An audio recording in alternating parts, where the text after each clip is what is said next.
This is a presentation from the Waupaca Historical Society.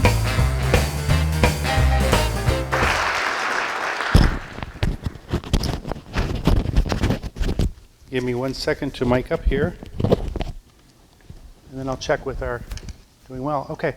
Thank you for, first of all, thank you for coming out on a winter night. I'm Mike Kohler. I don't live in Waupaca, and nor am I Lutheran. So why am I here? I don't know. I'm actually Catholic, and so it's very uncomfortable for a Catholic to stand at the podium like this, and it's almost like we're not allowed to ever stand in this position. But I appreciate the opportunity to come here. Let me just do one thing here.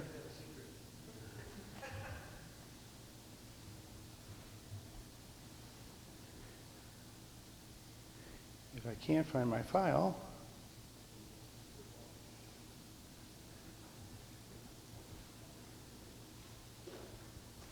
the only reason I'm bringing it up here is because I got my notes on here, but it's actually up on the screen already.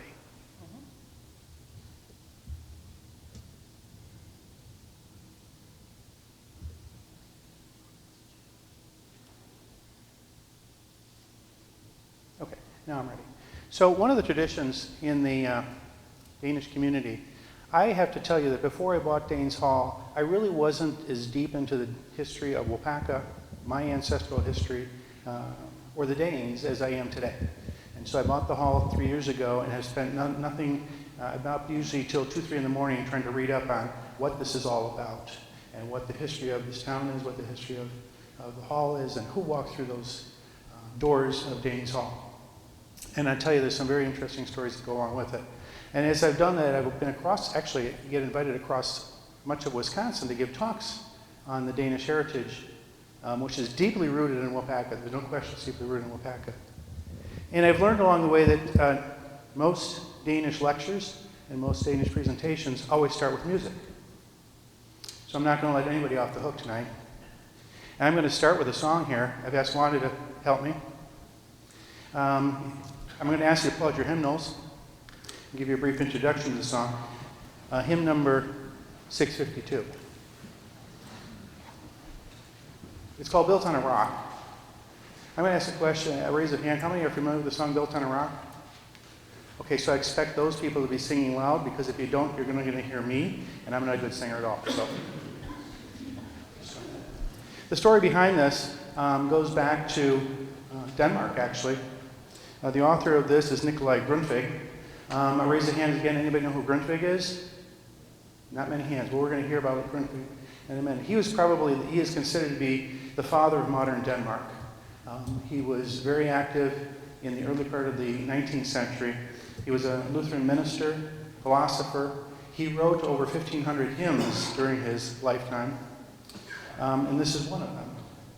And it kind of connects to my original interaction with Danes Hall, because Danes Hall was literally built on a rock. And I remember, I see Peggy Reamer down here telling her, that's got to be the theme song of Danes Hall, Built on a Rock.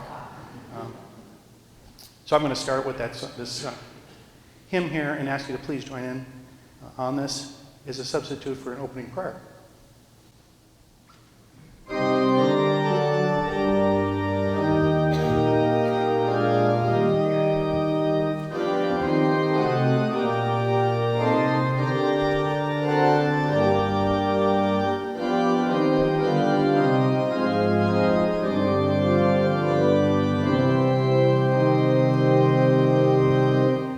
Built on a rock, the church shall stand.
So we start today to talk about Waupaca's Danes and the Lutheran Church.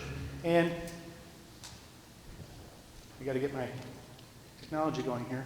I'm going to give you a little bit of the background of the story. I'm going to tell here some historic context, and I'm also going to give a time frame, which is the early years. If I talk about the Danes and Waupaca from the time they were here to today, it would be a very long night, and I don't want you to go through that. I'm also going to put a disclaimer here that many of the stories and background I have are to the best of my knowledge from the history that I've researched on this. And I have read a lot on it. There are some people who wrote very detailed accounts of the Danes in most of Wisconsin and throughout the country, and particularly some of the stories of the Danes who met in Waupaca. I will also tell you that I'm going to invite all of you to go, when you leave here, go through your closets, because there's a lot of stories probably hidden in your closets. And I know somebody here had showed me a book where she has documented all her stories, including the stories of what her family did at Danes Hall, which is kind of fun to see. And I actually have found this one this week. I don't know if Don Sorensen and Faye Sorensen is here. They're cousins, but they found this in a collection of theirs, a story of, the Old Danish Our Savior's Lutheran Church by Eva Holst, who was my grandmother's cousin. And Eva had a great advantage in that she was the secretary down at the Brown Law Firm. So she had a typewriter, so she could document a lot. And she did a lot of storytelling of things like what goes on in the history of this town. But I'm going to start actually with some corrections of history, because one thing that I think the whole Nordic group, and the Danes included in that, is they didn't like to look back and tell their story of life in America. And so it's kind of washed away. And washed away in a sense that they intended to do that. They really didn't want to be known as Danes in America. They wanted to be known as Americans, period. Not Americans from Denmark, they wanted to be known as Americans. And so much of our Danish history has kind of been put in silence for a while. Much of our Nordic history has been silenced for a while. So one of the questions I usually ask my children is, and by the way, my wife is Italian heritage, and so them being Italian heritage, one of the questions I ask them is, who was the first Catholic to come to America? Does anybody know? Typically, being Italians, they will say it's Christopher Columbus, which I need to correct them and tell them it was actually Leif Erikson. 500 years before Columbus showed up, Leif Erikson was here. And so I have to correct that part of history. And as I tell my wife, it's not uncommon for the Italians to show up late and take all the credit. But I also point out that Rasmus Jensen of Denmark was the first Lutheran minister to show up here in 1619. 1619, he showed up here. So the Danish Lutherans showed up here even before the Pilgrims showed up at Plymouth Rock in Massachusetts. So they were the first to reach the New World. Unfortunately, like much of the Pilgrims that came in the Mayflower, they died that year because they did not survive the Canadian cold. New Sweden was established on the Hudson in 1610 by the Swedes, and Danes were involved in that expedition too, and that was long before the New Amsterdam and the Dutch had claimed that part of the territory. In fact, the Dutch had taken it from the Swedes, historically. And the last part of history that I like to correct is that in 1728, the Danish-born explorer Vitus Bering crossed into North America from the top, from Russia. He was an explorer for the king of Russia, for the Tsar of Russia. And that was about 50 years before, 30 or 50 years, I can't remember the number, 30 or 50 years before, of course, Father Sarah came up and founded the first mission in San Diego. So we're coming from the north all the time. And so I just have to put that out there. We like to erase the history of the Nordics, even though it's a very important history. So where does this story start? It actually starts with a picture we found in Danes Hall, and maybe you're familiar with this picture. This is a picture we found in Danes Hall after we purchased it. And the first question we ask ourselves is, who are they? What are they doing there? And it's a big gathering there. There's some interesting things in this picture that you'll see. First of all, they're all in very formal dress. So it must have been something important. Also up on the hill there, which is no longer there, in Rasmussen Park, you'll see a building up there. That building no longer exists. So there was a stores up there, and Main Street actually was going to go way up over that hill, and it did, in the books, go up over that hill. It no longer does. Rasmussen Park is, of course, there now. But what was the question, and who were these people in this picture? We're going to answer that question. Well, first of all, we know they're Danish immigrants, so they would be hanging out at the hall. So that's one question. They were Danish immigrants. I want to talk a little bit of background of the Danish immigrants. Most of them came here between 1850s and 1920. It was the biggest wave. Much of it was due to the social unrest and the political unrest going on through Europe. It was partly due to a rising population and a lack of jobs. Now, I always say if you're going to understand some of the history, you've got to go back and say, what were they encountered with? And if anybody looks at history, Europe was nothing but war, constant war. Not only were the wars going on by the major Britain and France, who were constantly at war, but also the Nordics couldn't get along with each other either. So you had the Norwegians, the Swedes, the Danes, and the British all constantly fighting each other. By the way, the one question I didn't ask is how many in this room are actually of Danish heritage? Ooh, that's a big part of the group. Swedish? Norwegian? So it's most of the room. British? Okay. So I always say to people that if you're not Danish, you actually are, because Denmark ruled all that land at one time anyway, so you're all part of this. But they were constantly at war, and Denmark was shrinking very rapidly. The Napoleonic Wars of caused Britain to attack Copenhagen in 1815, and as a result of that war between Britain and Denmark at the time, they were forced to cede major parts of what they did control at the time in Norway and Sweden. And so it was shrinking. And not only was it shrinking from its loss of Nordic lands, but of course those notorious Prussians and Germans were always coming up from the south and trying to conquer it. And so one reason we've read in the books, history books, that they came here is the Danes were absolutely convinced that their country was no longer going to exist, and thought maybe they could resettle themselves in the United States in New Denmark. And so it was another reason they were trying to get out of there, is because of the political wars and everything that were going on. But they also had a major opportunity. All of Europe was going through revolutions, and those revolutions were inspired by what was going on right here in the United States. For the United States, a very young country at the time, had the absolute gall to think that they could rule and survive without a king. It was just an unheard of concept. But they were succeeding. And they were succeeding beyond anyone's imagination as a nation. And all of Europe was looking at this, including the royalty, who were fearful of what was going on here, because it meant they were under threat. And Denmark was going under this threat also. And it was an absolute monarchy up to 1849. Up to 1849, it was an absolute monarchy controlled by the king. And so you either were part of that royalty, or you belonged to the aristocracy, you had land rights, you had wealth, your children got educated, and if you weren't part of that group, you went to Waupaca.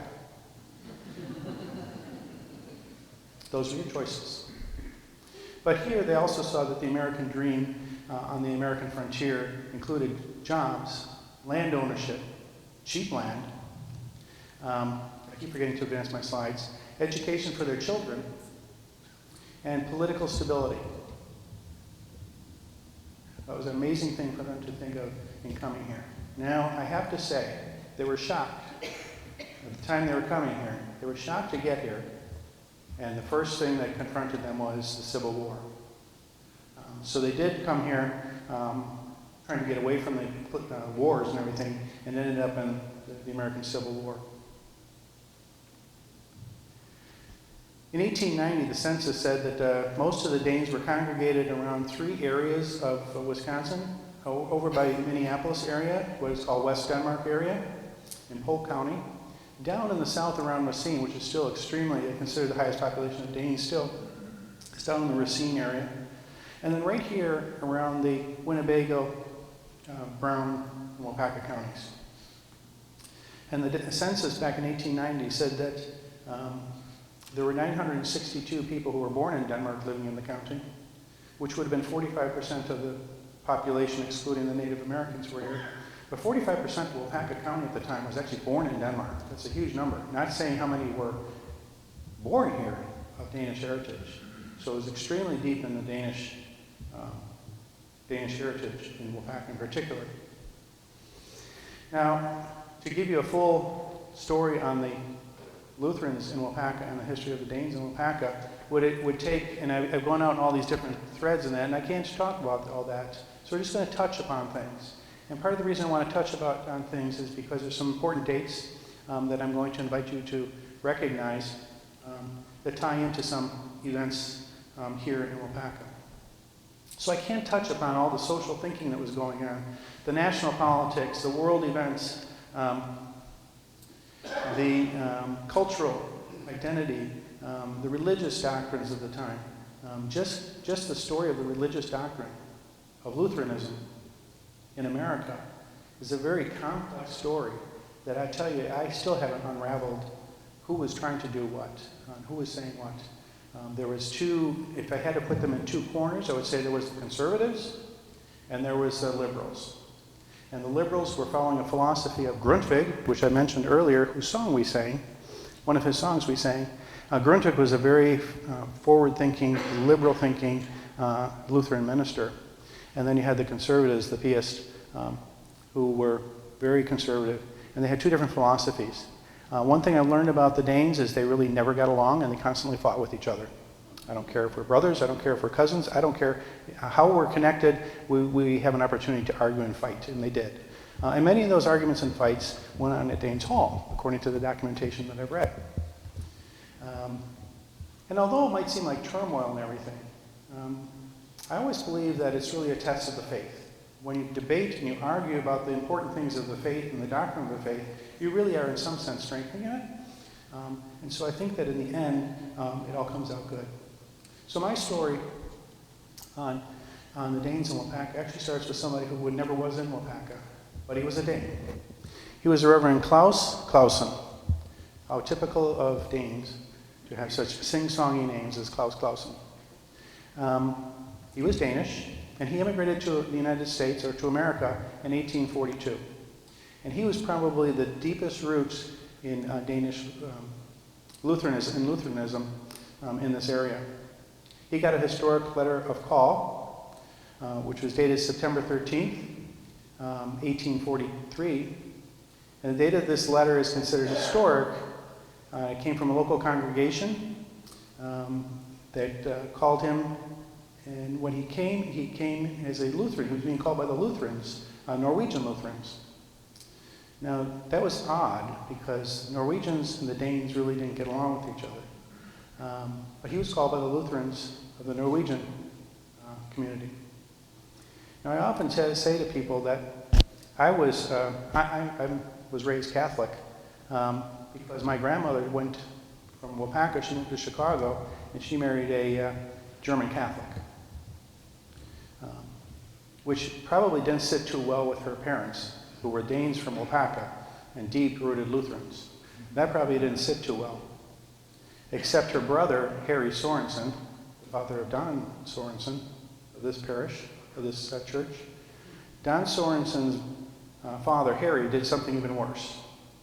He married a Norwegian. And so we can sense the tensions between the Danes and the Norwegians at the time. But Klaus Clausen, he went on to be ordained as a Lutheran minister. He was ordained in Muskego, down around Milwaukee area, by Pastor Kraus, a German. And he was 23 years old, a Dane, and he was going to serve a Norwegian congregation. How American could we be? His roots in the Lutheran Church is he was considered to be the father or the founding pastor of the Norwegian Evangelical Lutheran Church in America, which is another sect of the Lutheran Church that has now evolved up into the Evangelical Lutheran Church of America, or the ELCA, which is the largest synod today. He, of course, was very American and loved his American citizenship, and he actually served during the Civil War as a chaplain for the 15 Regiment out of Camp Randall, which, of course, we don't know Camp Randall today, down at the University of Wisconsin in Madison. Another, I'm going to ask these questions. Has anybody heard of Martin Sorensen? Martin Frederick Sorensen. Martin Frederick Sorensen is probably one of the more important Waupaca ministers. He was not here at this church here. He was not actually Lutheran, but he was raised Lutheran. So Martin Sorensen was raised a Lutheran in Denmark. And due to economic despair, he came to America in 1844, originally to New York. In about 1846, he went to Wisconsin to study at the Episcopal Seminary in Waupaca County. In 1849, he was ordained into the Episcopal Church in Dodge County. In 1856, he was transferred to Waupaca. And he was the first pastor of St. Mark's Church over on Main Street.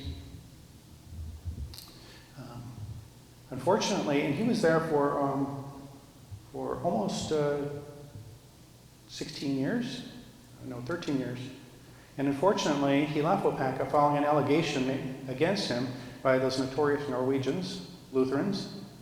So the Norwegian Lutheran zealots went after him, propounding that he was committing teaching false and soul-corrupting doctrines. And they ran him out of town. Literally, they ran him out of town.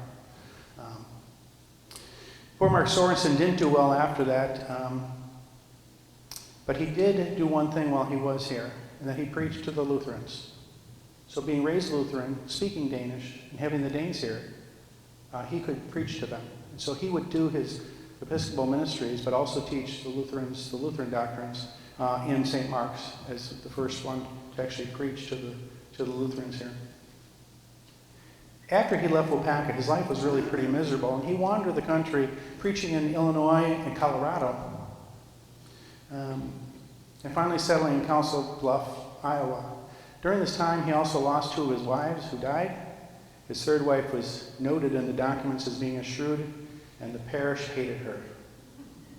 Unfortunately, he served severe melancholy, and he committed suicide in 1889 over a lot of his despair. So a sad story in its end, but he really put his feet on the ground here in Waupaca and brought the Lutherans the mission. I found this in one of the Episcopal journals at the 12th Annual Convention. This one's dated 1858, where he writes his report to the mission. As a missionary of Waupaca County, I would respectfully report that communicants within my mission are about 50. Baptisms of infants, 17. He confirmed 1, married 4, buried 4. By God's blessing, I have been able to continue my labors in this new land. And though I have not of special interest to report, I trust that we are making steady and sure progress. During the past winter, I have confided my labors chiefly to Waupaca, with occasional services to Lynn and Farmington. He goes on to say that he would hoped to build a church in Waupaca this summer, but owing to the present stagnation of business and consequent scarcity of money, I have been compelled to give up that idea at the present. So here we have the documentation of really the roots of the churches in Waupaca and the concept of building churches here. So in 1858, he didn't build the church. He said he wasn't able to do that, but of course we know that St. Mark's has been around since the early part of Waupaca. And so here's another Dane influencing the Christian faith coming to the town. Raise of hands for Rasmus Sorensen. Okay, Rasmus Sorensen is probably one of the most prominent members to ever come to Waupaca from Denmark. He was, when I read his story, he was nothing but a troublemaker. And he probably came here because he was a troublemaker. Again, remember that at the time, you're coming out of the French Revolution, you're coming out of major revolutions across Europe, and Denmark is going through the same thing where they're trying to get the royalty and the monarchy to cede power to the people in a democratic system.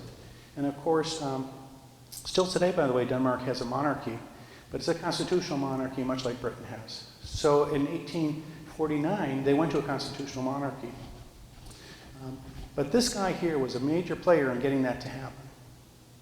He was going through the countryside, trying to get everybody riled up to mount a revolution in some sense against the king. But they really didn't want a revolution, nor did the king. They wanted to work this out in a political way, to cede power to the people, but also to maintain some stability in the form of government of a monarchy. So Rasmus Sorensen was a rabble-rouser over there, just causing all kinds of trouble. And he was trying to get them to convert over to a monarchy. I keep forgetting to advance my slides. There he is. So on the third bullet there, it says that he was agitated, he agitated amongst the aristocracy. But he was encouraged by a book written by a gentleman named Freebird, who was in Waupaca, who was in Wisconsin for a long time already, for several years. And he wrote a book, a handbook, back to the Danes. He published it in Norway, but it went to the Danes, basically telling everybody how wonderful it was here in Wisconsin, particularly in Wisconsin. Now, I don't know if anybody's been to Denmark. Denmark? You know, it looks an awful lot like Wisconsin, doesn't it? It really does. And so he promoted that as it really is like, Wisconsin is really like Denmark. He promoted that. He also promoted and actually told them that you really don't want to go south because they've got slaves down there, they've got heat down there, they've got snakes, it's too hot, snakes, come to Wisconsin. And so he really promoted that. And Rasmus Sorensen read about this and said, I'm going. However, he went down to Hamburg, which is where they departed for the United States. He went down to Hamburg in 1849. And all of a sudden, things changed in Denmark. Actually, as he was in Hamburg waiting for his ship, the monarchy decided to cede over to a constitutional monarchy. The king signed the documents for a constitutional monarchy. And he was very happy with that and decided not to go to America. I'm going back to Denmark. He went back to Copenhagen, where he served in the parliament in Denmark for a couple of years there. He was considered one of the leading legislators of the time. But then he ran into another problem. With freedom didn't come the people. For some reason, they became apathetic about the concept of enjoying this new democracy or democratic privilege that they were being given. And he didn't feel they were inspired enough and wanted it enough. So being frustrated, he decided he's leaving again. In 1852, he did depart from here. And he went to Waupaca.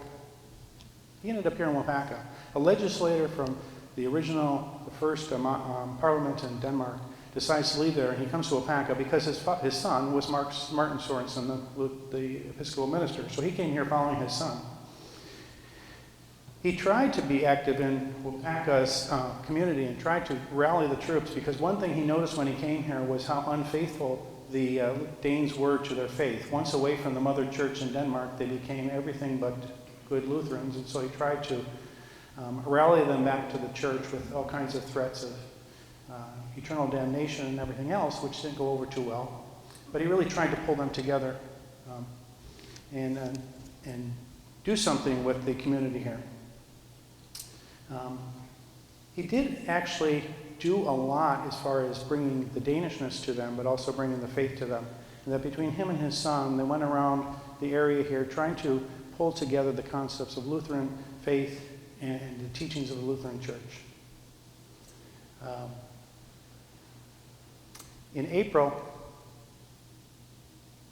of 1862, he went back to Denmark.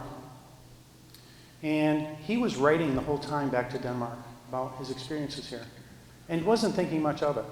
He was kind of frustrated with the Danes. But when he got back to Denmark, he was absolutely surprised to see he was actually a celebrity over there, because his letters were being published and written, and people were fascinated by his experiences in Waupaca. And so Rasmus Sorensen, when he did come back to Wisconsin, would come back with hundreds of new immigrants here to Wisconsin, to Waupaca in particular. And so Rasmus Sorensen is considered, in the Wisconsin Historical Society, which is where I got this information, he's considered one of the key people in Wisconsin to bring the Danes here. And he lived and worked, of course, in Waupaca. He eventually got frustrated in America because of Civil War, and he was very much a peacenik, and he returned to Denmark, never to return to the United States. But he did continue to send other Danes here. Now, I mentioned before Nikolai Grundtvig, whose song we started out with, in number 652. Nikolai Grundtvig was another rabble-rouser over at the time, and he was really into social reform and social justice.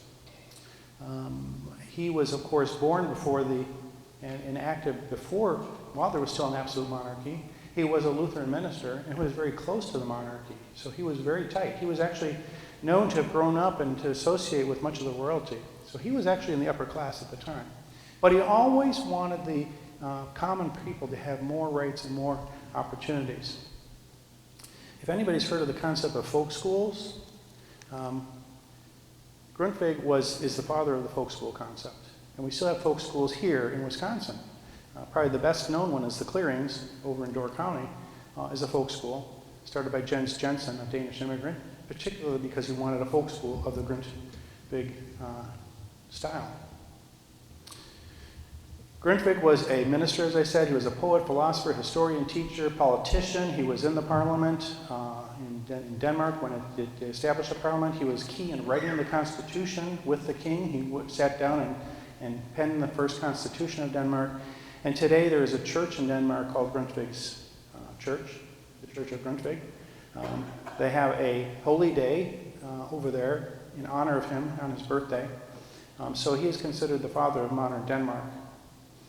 All his philosophies and everything, of course, and all his teachings were influencing those who were coming here. Because those who were coming here were coming with the idea of liberalism, democracy, freedom, education, land reform. And as things were going on in Denmark, where land reform was giving people land, actually, taking it out of the hands of the elite and the landowners, and giving it to the people, he also was promoting education for all. Because at that time, people weren't educated unless you were part of the aristocracy. You weren't educated. And he got the folk schools started where everybody could have an education. He built folk schools throughout Denmark. And much of that came to the United States. And it's more than just the folk school in Door County. The folk school concept is throughout the country. And they're all based on Grundtvig's concept, the Danish concept of the folk school. Now, I point this out because many of those who were coming here at the time to the United States, much of those Danes in Waupaca, were very strong advocates of Grundtvig's philosophies and teachings, which led to a major war amongst the Lutherans here. And the war was between those who adhered to Grundtvig's philosophies of liberalism and faith, liberal faith, and the conservatives. And actually split the church at times into two camps. You know, for example, one of his concepts was he would tell people that the Bible was not the basis of the faith. Well, that was heresy. He said the basis of the faith was the Apostles' Creed. It's a very personal thing.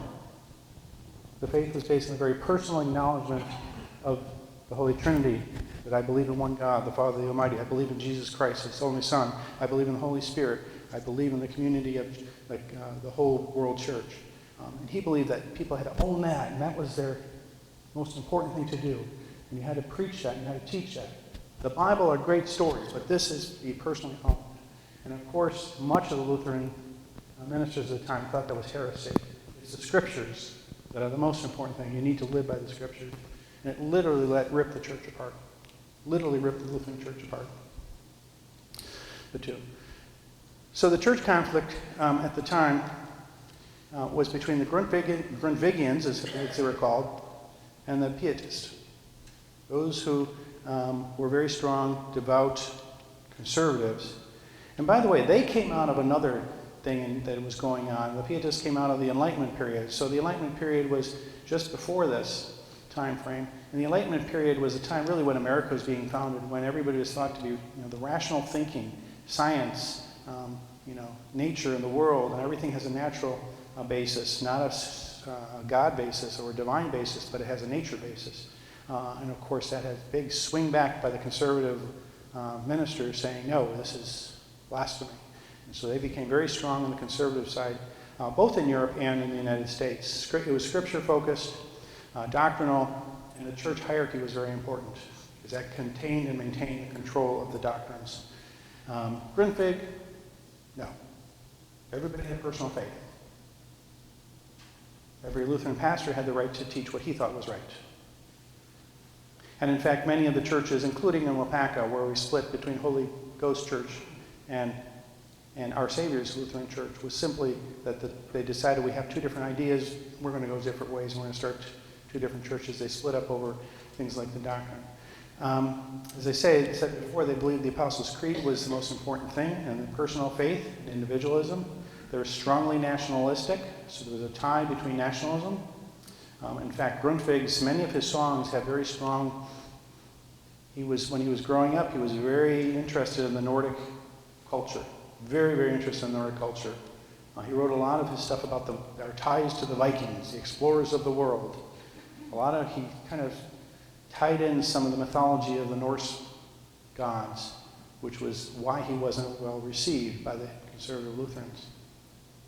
Of the two sides, you will hear sometimes people call one side the Happy Danes and one side the Sad Danes. The Happy Danes being Grundtvig's group, and the Sad Danes being the conservative side of the church. And you'll hear that throughout the Lutheran, Danish Lutheran church, was that there was Happy Danes and Sad Danes. Well, I take you back to Claus Clausen, because in 1869, Claus returned to Denmark and he got into discussions on the state of affairs in America in Copenhagen, where the discussions were, and he was a well-known missionary over here, and he went back, but of course he was serving the Norwegian church. But he went back to Denmark and started the discussion about the Danes that were all coming over here. And he established a committee for the encouragement of evangelical services amongst Danes in America. And from that, they formed a missionary group called the Society for the Propagation of the Gospel for the Danes in North America. And so, from that group, from that committee, they started to recruit. They were looking for a few recruits to take on this mission of going to America and to literally wrestle the Danes back into the mother church. The first recruit was A.S. Nielsen. He was young at the time. He was only in his 30s. The second one was the Reverend A.C.L. Grove Rasmussen. And the third was just a young, not ordained missionary, Rasmus Andersen. And they sailed from Hamburg on May 31st, 1871, arriving in New York on June 13th, 1871. And then they continued on to Chicago. Of those three, Reverend Grove Rasmussen ventured out into Nebraska. But he didn't survive there very long because he became very homesick for Denmark, and he eventually went back to Denmark very shortly after. Within months, he returned to Denmark, never to return to his mission work here. Nielsen would go on to, we'll get to him in a second here, but Nielsen would go on to Iowa. And Rasmus Andersen would end up here in Waupaca.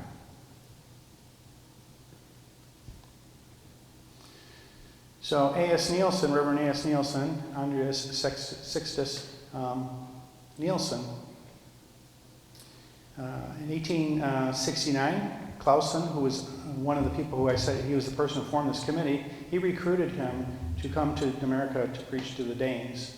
His application was accepted. And as I said, on May 31st, he came here. Nielsen moved to Cedar Falls, Iowa, where there he was assigned to a Danish congregation, which at the time was being preached to by the Clausen, Reverend Clausen, of course, of the Norwegian church. So the Norwegians were preaching to the Danes at the time. But Clausen assigned him to teach to the Danes and be dedicated to the Danish community there. So Clausen was at St. Ansgar's church in Iowa on July 19th of 1879. Nielsen was called to serve a church there, so he had his call. Subsequently, he was ordained by Clausen on November 17th of 1871. Soon after, Nielsen would return to Denmark for a while, but he didn't go back to stay in Denmark. He went back to Denmark to get his family gathered up, and they were coming back to Cedar Falls, Iowa. So he is considered by the Danish Lutheran Church to really be the number one minister of the Danes here in America.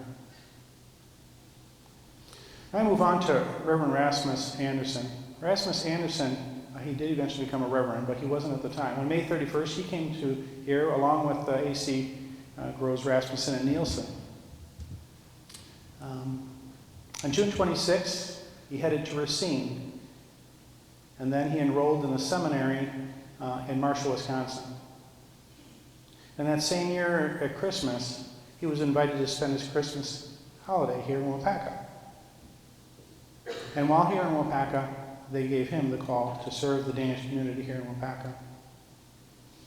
And so on Pentecost Sunday, May 19, 1872, 5 months later, they broke ground on Holy Ghost Church in Waupaca. I have to ask everybody, do you know where Holy Ghost Church was or is? Where it was. So he broke ground on Holy Ghost Church in Waupaca. That is over on the other side of town, near Danes Hall, on Mill Street area there. I'll show you in a minute where it was.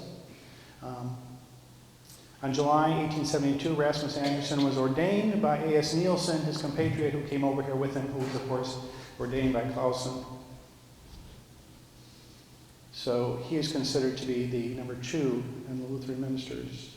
And he became your first Lutheran minister here in Waupaca. Now here's where important history comes into play, and I had mentioned to you there's some important dates, I think. And so I was very happy to see in 2018 you celebrated your 75th anniversary of Trinity Lutheran Church. But your history goes much back, you know the history goes farther back than that, because you know that was a merger of 2 other churches. Trinity was formed in that 1943 by the merger of 2 other Lutheran churches. But Rasmus Anderson, by the way, would also serve and have 2 other churches. He'd have one in Poisippi and one in Nina. So he also served other churches, and also as well as in London. And so he built 2 churches, one in Poisippi and one in Nina. The one in Nina was Our Savior's Lutheran Church, which still exists, and the one in Poisippi still exists also. He would take his horse once a month over to Nina to preach there, which has got to be a long trip to go from Waupaca to there on a monthly basis to preach. So he really spread his wings there. But in the process of preaching, he ran into a Reverend Adam Dan. Now we have the picture up there of Adam Dan. He looks like a kid because he literally was very young. He was a rabble-rouser. He was despised by many of the Lutheran ministers because he was a Grundtvigian. He believed in the liberalization of the church. He was free. He had a church down. He had actually the first Danish Lutheran church known down in Racine. And so he started in Racine. Didn't last long there because eventually the church rose up against him, filed a lawsuit against him, took him to court and sued him, tried to take his church away from him. The courts down there did decide that he was found guilty of heresy, and basically his church was taken away from him. But that didn't stop him. He also went out, by the way, Adam Dans also went out and started to found churches and communities out as far as California. So he was very active in the church. But him, another minister named Niels Thompson, Anderson, and Reverend Nielsen, the 4 of them got together here in Waupaca on June 26, 1872. And it was at this meeting here that, of course, Nielsen ordained his compatriot Rasmus Anderson. So that was the first meeting to form the Danish Evangelical Lutheran Synod. It was here in Waupaca. Now, I don't know, how many people knew that the Danish Evangelical Lutheran Church had its roots and started here in Waupaca? Well, this is it. A little bit later in the year, in September 9, 1872, they would gather again in Nina, in Reverend Anderson's church over in Nina. They would gather again where they would formally establish a Danish mission church in America. And that was where they wrote the documents to say we are now going to form the synod here of the Lutheran Synod, the 4 of them. Their first annual meeting was held here in Waupaca in October of 1873. It was held in Waupaca. In 1874, Anderson would again meet with Reverend Dan Adams of Racine and Neil Thompson of Indianapolis, and they would officially sit down and write the Constitution that year of the Danish Evangelical Lutheran Church. And so I just find it absolutely fascinating when I look at the picture outside of that Danes Hall of the people standing there. The Danes actually put their church faith together here in this town.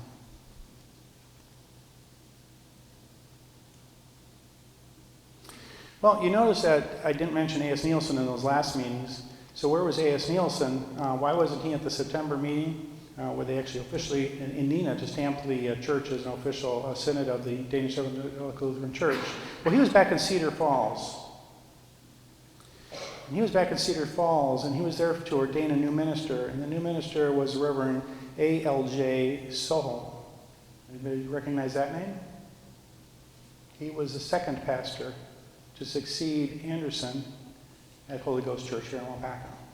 So back in Cedar Falls, they were ordaining another new minister who would eventually become a pastor who served here for 19 years in Waupaca. Solholm was listed as the fifth of the ordained pastors of the Danish Evangelical Lutheran Church. Was very prominent here in Waupaca. He actually died here after his retirement. He served only 19 years here, and then went on to Elkhorn, Iowa, which is, of course, a very, very strong Danish community down over there in Iowa. So he became the pastor of Holy Ghost Church here, served for 19 years after Rasmus Anderson left. During his service to the church, he would also serve as the president of the synod, the vice president of the synod. He was on numerous committees, including many building committees to establish universities and schools across the country. And he would serve as the Lutheran minister for 50 years in the church. I'm going to skip that. It was his obituary that I dug up. So the first churches in Waupaca, the first one was, Cornerstone was laid, as I said, on Pentecost Sunday, and that's why it has the name Holy Ghost Church, was laid in 1872. It was on the corner of Mill Street and State Street, right in the corner of Mill Street and State Street. So if you go over to Mill Street today and you turn into the foundry, that first entrance into the foundry off of Mill Street, that was where the church stood. And this was the church that stood there. I showed two pictures there of the church as it was built, and then below that, it eventually became the train depot, the Green Bay train depot, Waupaca Green Bay train depot. So you can see the structure there as it was a train depot. There were some spurs of the train tracks that came out into that area over there, and this was one of the spurs that it became a train station for. I mentioned also that Rasmus Anderson had other churches. Our Savior Lutheran Church over in Neenah, which still stands. So he made his trip there on horse and buggy on a monthly basis for services. They paid him $100 a month for that, which actually sounds like a lot of money, to be honest with you. And it was here at this church that the actual constitution was established for the Danish Evangelical Lutheran Church. And of course, as I said before, in the four people that met, this is where they assigned Niels Thompson as the first pastor there. He was one of the originals. Here's his church in Poisippi, which he established, Danish Lutheran Church in Poisippi. Now this next picture is going to be hard to see. Yeah, that's really hard to see. Hard to see. But what this is the map of the town of Waupaca at the time, back in the early 1900s, late 1800s. I think this is 1905. And it shows where the church stands. It's hard to see it there, but that box up there shows, I'm going to have to go up here and point this out, but way up there in the corner up there, I'll show this to anybody who wants to see later, it does say the Danish Lutheran Church on that. And so it stood there at the corner of Mill and State Street, which is currently the entrance to the foundry. Now they rebuilt another church in 1905, and that was the second Holy Ghost church was built. This one was built on the corner of Maple and Waupaca Streets, and that church still stands. And I think it's the Church of Christ today, Church of Christ. So that's the second Holy Ghost church. Of course, the original one you can see has the big spired steeple. The current one is no longer there, but the rest of the church is still the original church of Holy Ghost, the second church of Holy Ghost. And that one, of course, stands, you can't see it on my maps here on the slides, but it's shown on the corner here of Mill and Waupaca Street. of Maple and Waupaca Street. And then there's Our Savior Lutheran Church. So after the Rasmus Anderson's term here, there became a division in the church. Again, it was over church doctrine, and they divided the church, and the church split into Our Savior Lutheran Church, which is shown here. So on January 1897, January 11, 1897, after Rasmus Anderson had left, they formed the second church in Waupaca. The first place of worship was an old small schoolhouse, which they purchased and fitted for use as a chapel until the time came when they could build their second church, which is this one here. This is the second church. And of course, the building on the side of that is the parsonage. Now, does anybody know what happened to that church? I didn't either until about 2 days ago. And 2 days ago, I was given this letter by my sister who's sitting in the back there. It comes from a collection that was sitting in Don Sorensen's house. And that's why I say, go dig through your boxes and go dig through your family history. This was written by Eva Holst, our cousin. I'm running out of time here quickly. But Eva writes here about the church, and she mentions that our grandparents, my grandparents, Stina and Jen Sorensen, were my great-grandparents, they were the last ones to be married in this church before they built another church. But she writes in here, in the thing, I'm only going to read one part of it for time. The building was sold and moved over onto Main Street, where it was used for various business concerns, and finally became what is now Simpson's Restaurant. Find that interesting? Can't see these maps, so we'll go through those. The second Our Savior Lutheran Church was built in 1902. The new church, which stood on the grounds that we're standing on here, actually very close to where I'm standing, was the new church. Now, I think it's amazing when you look at the history of what started here in this town to see where it went. Because by 1872, where they had 3 congregations and 3 pastors, they now went in 2 years later, they had 12 congregations and 6 pastors. Another year later, they had 26 congregations and 9 pastors. 3 years after that, 68 congregations and 16 pastors. And by 1908, they had 174 congregations and 107 pastors. Now that's work. That's work. In that short period of time, they had grown to almost 200 parishes or communities and churches across the country and 107 pastors. And it's written that Holy Ghost Church in Waupaca was the mother church, because that's where it all started. I'm missing all my numbers here. I'm catching up here. So there's the numbers. And there's the pastors in 1880. At the time, they have 16 listed here. But look at all the churches that had started from these pastors.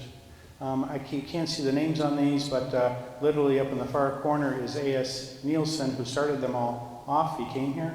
Right below him, up in the top corner up there, right below him is Neil Thompson. Kind of down, the third row down, second row in, is the Waupaca's pastor, which is Rasmus Anderson. So these are the pastors of the church at the time.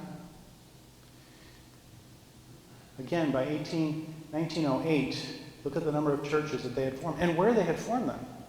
They're literally across the country. California had 7, Colorado had 4, Illinois had 8, Iowa was a big Danish community of 37 churches.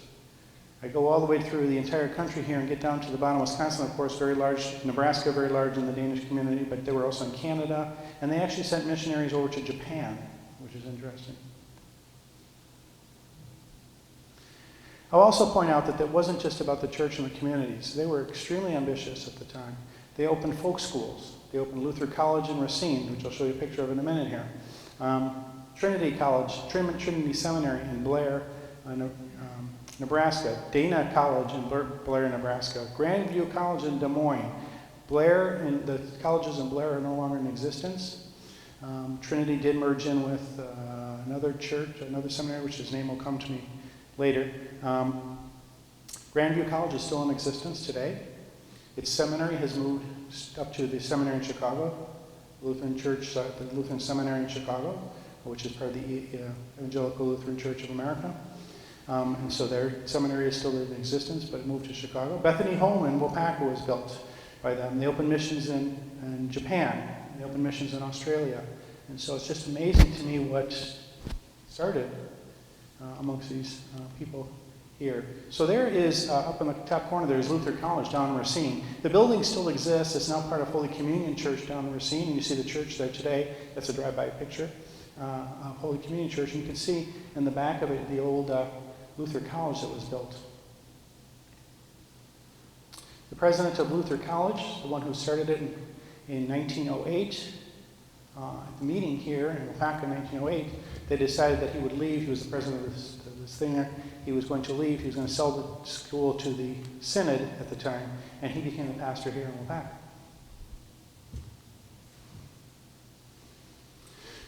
So it's hard to read these. Unfortunately, my screen's not big enough to show these well, but it's hard to read this. But it literally shows the logic and the formation from here in Waupaca, where it started amongst these 4 Lutheran ministers, and how it evolved down. And that split there is when they split in between the conservatives and the liberals of the Grundtvigian philosophy. It shows the split. And eventually at the bottom box, again, you can't read my slides because it's too small print, but at the bottom it really says that it's all merged down and is of today part of the Evangelical Lutheran Church of America. So that's how it folds into the Evangelical Lutheran Church of America. Now, I'm not going to go a lot into this, but I wanted to say a few things about 2 other players here that I thought are important. So it's going to go a little bit over time, if that's okay. The one most important one I find interesting is Frederick Lane Grundtvig. Now, you heard me mention Grundtvig as the father of modern Denmark, and at one point they almost considered him to be in Denmark as important as Martin Luther was to the church. In fact, they thought he might be the second Martin Luther in his importance, and that the Germans can have Martin Luther, we'll have Grundtvig as the founder of our church. But of course, the Lutherans didn't put up with that very much, because that wasn't going to happen. But he had a son, Frederick Lane Grundtvig. He was the youngest son of the Reverend Grundtvig. He got married in 1881, and him and his wife decided after they got married they're going to go on an exotic trip. Nobody ever knew if they were going to come back, but they were going to Tahiti. And on the way to Tahiti, you can only get to Tahiti one of 2 ways. You're either going to go through Asia or you're going to go through North America. And so they did that. They went through North America. And he got no farther than Shakopee, Wisconsin, and that's where he settled. Now, it wasn't Tahiti, but I'm assuming it was the summer, and he thought it was a good place to stop. So he was very active in this area too, by the way. And he had come to Waupaca on several trips. I think it's interesting that he wasn't a minister when he first came here. But when he came here, he started to write, he was a naturalist by heart, and so he started to observe the nature in the area. Remember, it was a very unsettled part of the country at the time. And he started to document, beautifully document. And you see, again, the pictures are kind of small, but you see his book there, which is down in Madison, of his drawings of the birds. He literally cataloged all the birds of the county at the time. I have a copy of the paper that he wrote, listing all the birds he observed. And it's kind of funny to read that, because not only is he documenting the birds in the Arab Shakopee, but he says, we haven't seen this warbler this summer, but I hear it's nesting in Waupaca. So he connected this line. I'm very fond of ecology also, and I actually am trying to get some of the people at the university to look at that paper and say, how has it changed since he wrote that original paper of the ecology of the area here? He went on after that, and he was influenced by Reverend Helvig over in Nina.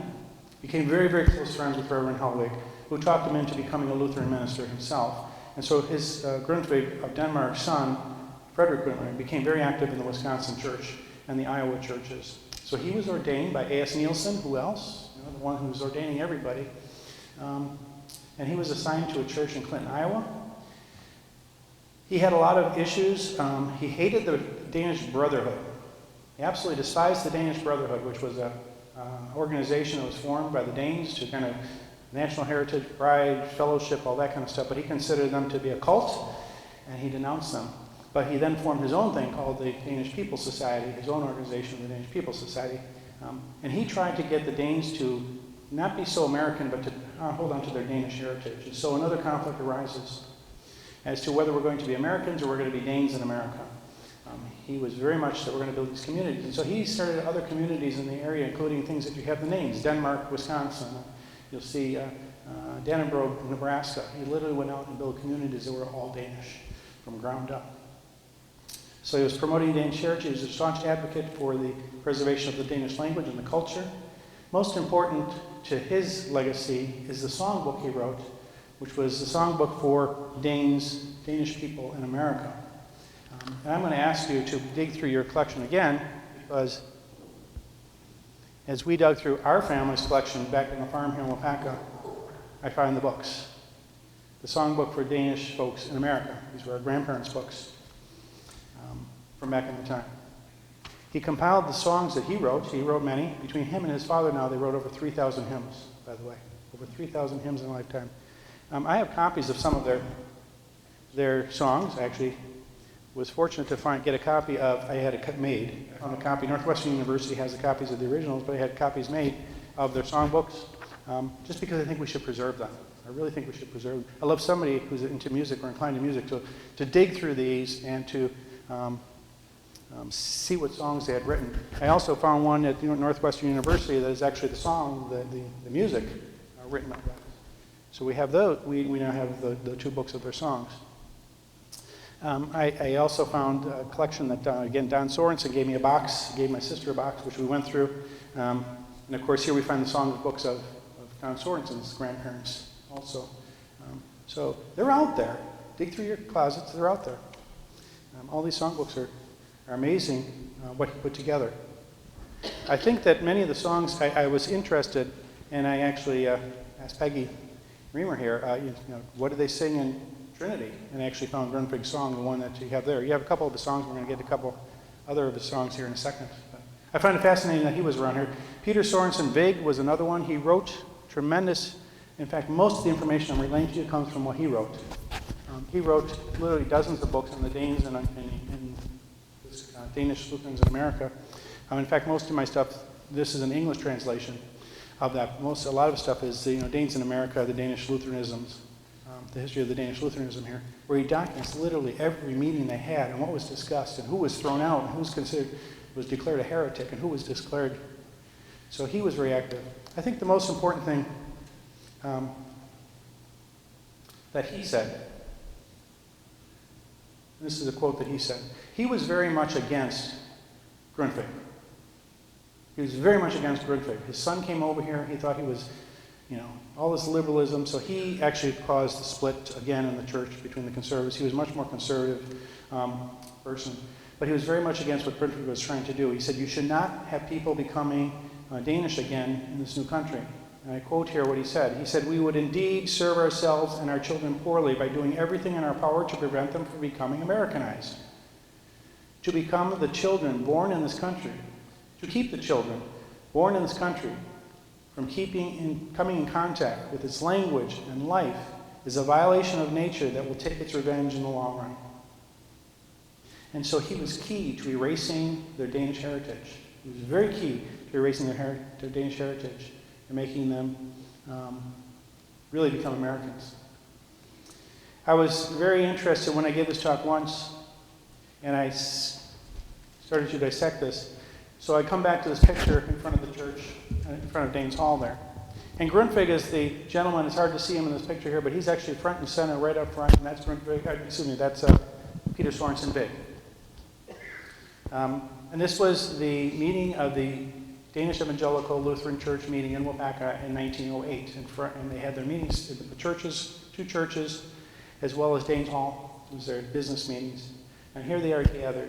And I said in the one of the talks down in Milwaukee I gave on this, and I showed this picture, and I said, there's Peter Sorensen Vig. I said, the real reason I know it's Peter Sorensen Vig is once I zoomed in on it, I looked at his face, and I said, that's the same as the face of the other greater pictures. But it says only Peter Sorensen Vig would have the audacity to put himself out in front and center. And one woman in the audience says, that was my great-grandfather. So Peter Sorensen Vig's great-granddaughter,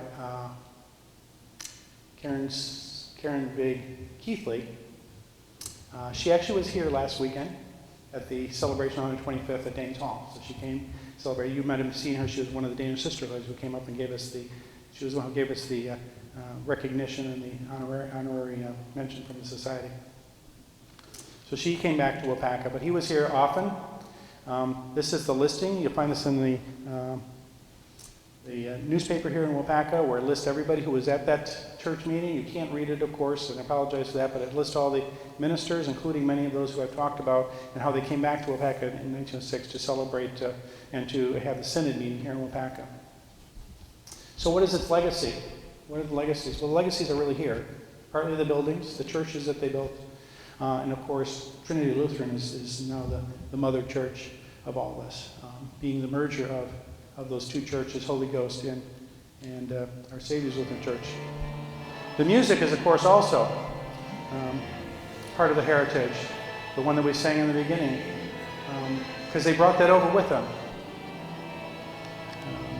I'm going to kill my sound here in a second here.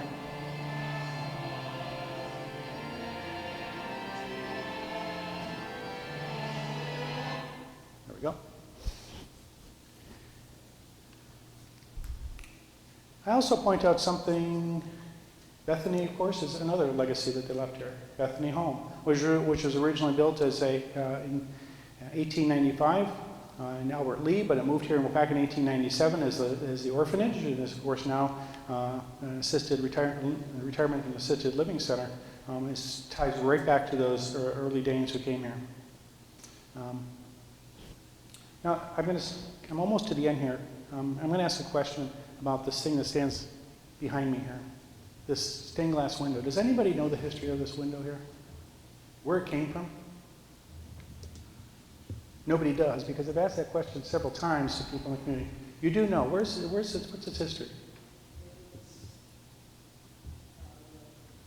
It was kids from this Sunday school collected money for it, and this was the window that was in the church, and they remodeled it. So was it originally in our Savior's Lutheran Church? Over here. Oh, so this church here. So, When they remodeled and added on, they took that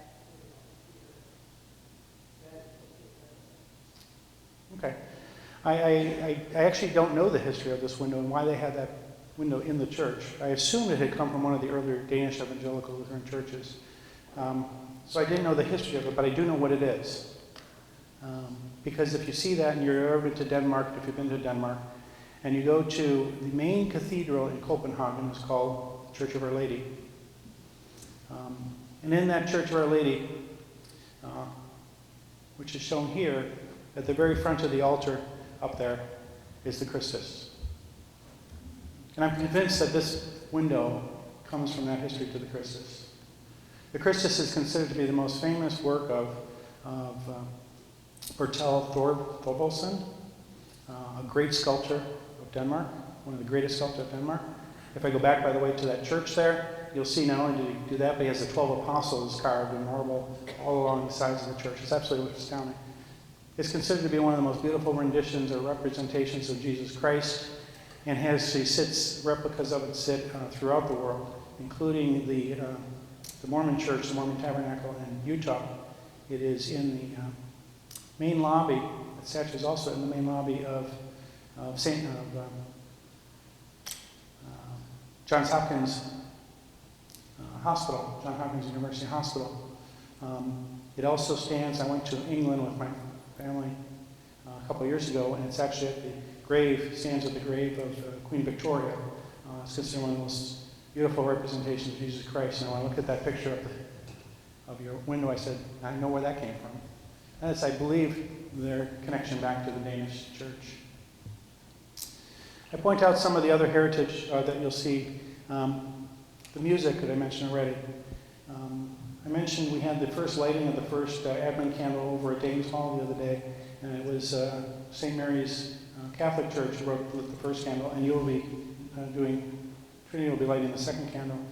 But I said that I told them, I said the Catholics didn't start the Advent wreath until after the Vatican II in the 1960s, using the Advent wreath as a symbol of Advent. It was really the Lutherans who started the use of the Advent wreath.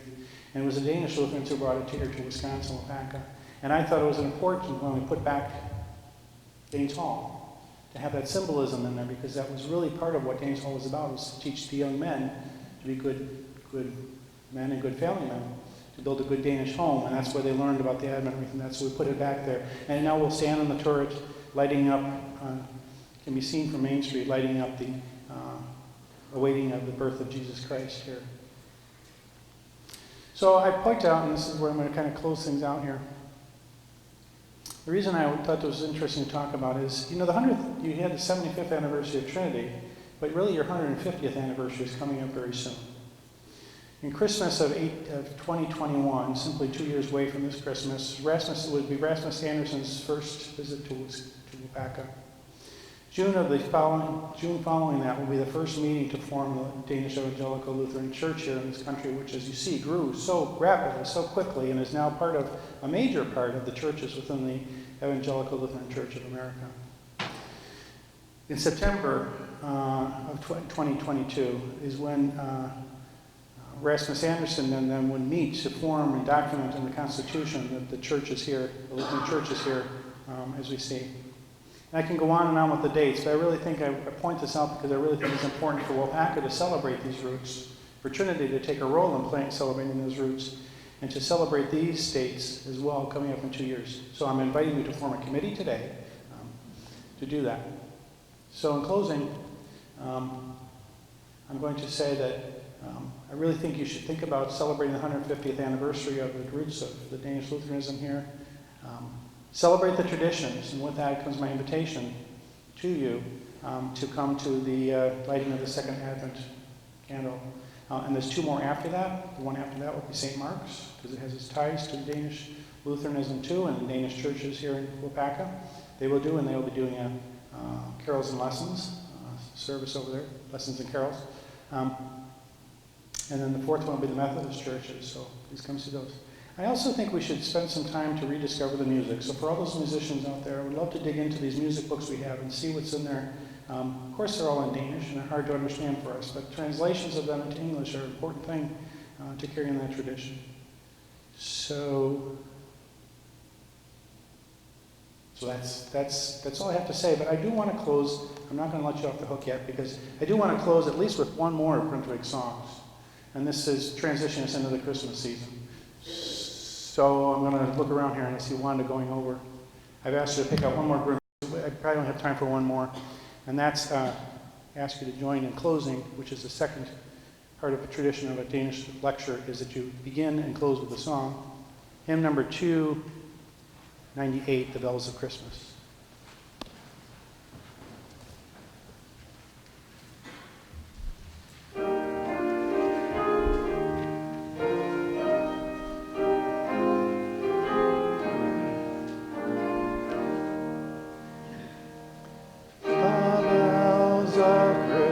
Christmas chime once more, the heavenly guest is at the door.